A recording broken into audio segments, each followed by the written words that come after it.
Hi everyone, I am Ruma, the last stage breast cancer survivor.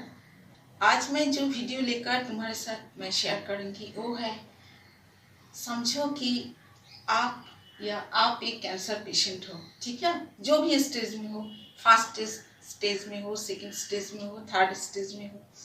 मैंने देखी हूँ कोई कोई पेशेंट है, वो लोग अपना सारे रिपोर्ट जान चुकी है, कौन स्टेज में कैंसर है, क्या क्या दवाई चल रही है, डॉक्टर ने क्या क्या बात बोली है अपना तुम्हारा मतलब आपका रिलेटिव के साथ, क्या क्या होने वाला है, कितना केमोथेरेपी चलेगी, क्या हालत में है आप, ये सारे बातें मतलब और भी बहुत कुछ, मतलब क्या क्या टेस्ट होगी और क्या क्या टेस्ट हो गया है उसका रिपोर्ट क्या है, फिर क्या क्या टेस्ट होने वाली है, क्या हो सकती है, मतलब हो सकता है कोई कोई बात मतलब अच्छी नहीं है, मतलब आपको सुनना नहीं चाहिए, वो भी बात आपको पता है। तो चलिए मैं ये सब कुछ चीज़ के बारे में मैं आपके साथ शेयर करना चाहती हूँ। जो मुझे लगी वही बात मैं आपके साथ शेयर कर रही हूँ।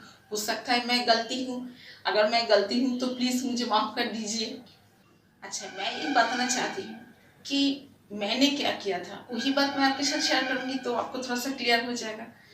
जब मेरी बायोप्सी बायोप्सी हुई थी, 2 बार 3 बार बायोप्सी हुई थी, तब उसको रिपोर्ट क्या था, हाँ कौन स्टेज में था, कहाँ कहाँ फैल गया है। कोई कोई पेशेंट मुझे पूछती है जे तुम्हारा जो कैंसर है कहाँ कहाँ फैल गई है, क्या हालत में है, कौन स्टेज में है। तो मैंने मतलब जब मेरी केमोथेरेपी स्टार्ट हुई थी, डॉक्टर के पास जब जाती थी तो एक तो मुझे डर लगती थी, कभी डर लगती थी कभी नहीं डर लगती थी ना। तो जब डर लगती थी ना जे कुछ बात सुनूं, दूसरा कोई पेशेंट का, उसका जो बेचारा उसका जो हालत है उसकी बात सुनूं, या डॉक्टर क्या आंसर करती है फैमिली मतलब रिलेटिव के साथ वो मैं सुनूं, तो मुझे डर लगेगी। इसी डर की वजह से मैंने कानों में अंगुली डाल के मैं जाती थी उधर। तो डॉक्टर उन्होंने मुझे पूछी, उन्होंने वॉच किया था जी, मैंने कानों में अंगुली दबा के बैठी हुई है। तो पूछा क्या हुआ आपका, कुछ कानों में कुछ हुआ। मुझे नहीं सर, मुझे बहुत डर लगती है इसलिए मैंने कानों में आंगुल घुसा के मैंने बैठी हूँ। कुछ हुआ? अच्छा नहीं नहीं, डरने की कोई बात नहीं है। तो ऐसा बोली मुझे। और तो और एक डॉक्टर है, डॉक्टर लोग भी मजाक करते हैं। उन्हें बोले क्या मरने का डर हो रही है? जी हाँ। तो ठीक है, मर जाएंगे तो मर जाएंगे, क्या होगा। ये भी पॉजिटिव बात है। कुछ कुछ बात होती है ना जो पॉजिटिव भी लगती है। तो जो भी हो, तो उस टाइम में मैंने ऐसे बिहेव करती थी, अभी हो जो भी हो। तो फिर ऐसे मैं करती थी। और बायोप्सी जब टेस्ट हुई थी, मैंने पूछी भी, मैं बायोप्सी टेस्ट होने के बाद मैंने पूछी नहीं थी जे कौन स्टेज में है, क्या क्या फैल गई है। वो जो फैलता है ये भी मुझे पता नहीं था। लेकिन आते जाते चाहूँ और नहीं चाहूँ, मेरी कानों में तो कुछ कुछ बात आ ही जाते हैं। जो दूसरा पेशेंट जो बात करती है तो मैं सुनती हूँ, सुन के मुझे थोड़ा सा आइडिया होता था जो हो सकता है मुझे भी ऐसा हुआ है। लेकिन मैंने डिटेल में कभी कोई डॉक्टर को मैंने नहीं पूछी थी जिससे मेरी कौन स्टेज में है, कहाँ कहाँ फैल गई है, क्या होने वाली है, मेरी क्या हालत होगी। ऐसा क्वेश्चन मैंने कभी नहीं पूछी थी। और मेरी जो फैमिली में देखिए, हर मतलब जब कीमोथेरेपी चलती थी, हर मंथ में मेरी दो दो बार ब्लड टेस्ट होती थी। और कुछ दिनों के बाद बहुत सारे और भी बहुत टेस्ट होती थी। तो मैंने कभी किसी को नहीं पूछी थी कि क्या रिपोर्ट है, क्या बात है, पूछी थी नहीं। लेकिन जब 2-3 रिपोर्ट मेरी अच्छी आई थी, कुछ रिपोर्ट होने के बाद जब बड़ा बड़ा जब जो स्कैन था, जो एक्सरे था, हाँ, तो वो लोग खुद आके मुझे बोले कि तुम्हारा सारी रिपोर्ट अच्छी है। तो उस टाइम पे मेरी बहुत जो खुशी मिलती है, क्या बोलूं, बहुत खुशी मिलती थी मुझे। तो जो भी हो, जो भी है, जो रिपोर्ट थोड़ा थोड़ा मैंने देखती थी, अभी मैं देखती हूँ। अभी मैं थोड़ा सा ठीक हो गई हूँ। और देखने से क्या है, तो थोड़ा थोड़ा करके मैं देखती हूँ जो जो रिपोर्ट है, क्या थी क्या नहीं थी, ये थोड़ा थोड़ा करके। और लेकिन जब सीरियस हालत में मैं डॉक्टर के पास पहुंची थी, केमोथेरेपी टेस्ट ये वो क्यों, क्या है, क्या होने वाली है, क्या नहीं होने वाली है, ये सारी चीज मैंने जानने की कोशिश नहीं किया। तो मेरी एक रिक्वेस्ट है, प्लीज अगर तुम कैंसर पेशेंट हो, तुम सब जानने की कोशिश मत करो यार, क्योंकि अगर तुम सब जान चुके हो तो तुम्हारी टेंशन होगी, एंजाइटी होगी, रातों में नींद नहीं आएगी और भूख नहीं आएगी, खाने के लिए मन नहीं करेगी और मरने का डर होगा।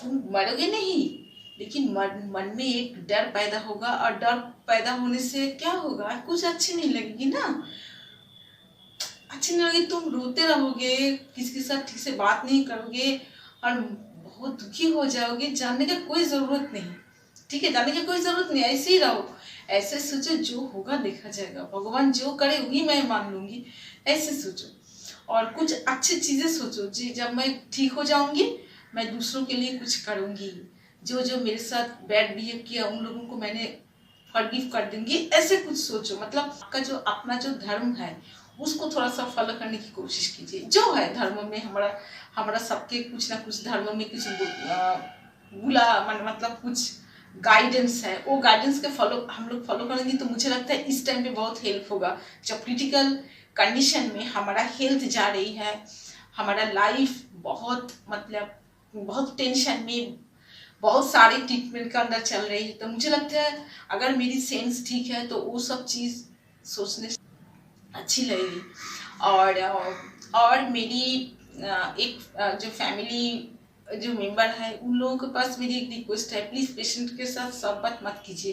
पेशेंट हम लोग जो पेशेंट जो होती है, जब उस टाइम पे अगर कोई पेशेंट कुछ सुनेगा जो उसको ये रिपोर्ट खराब है, वो रिपोर्ट खराब है, तो बेचारी मन में क्या चलेगी, क्या तूफान चलेगी, वो कैसे संभलेगी, वो अंदर अंदर मतलब बहुत टूट जाते हैं, उसका कुछ अच्छी नहीं लगती है।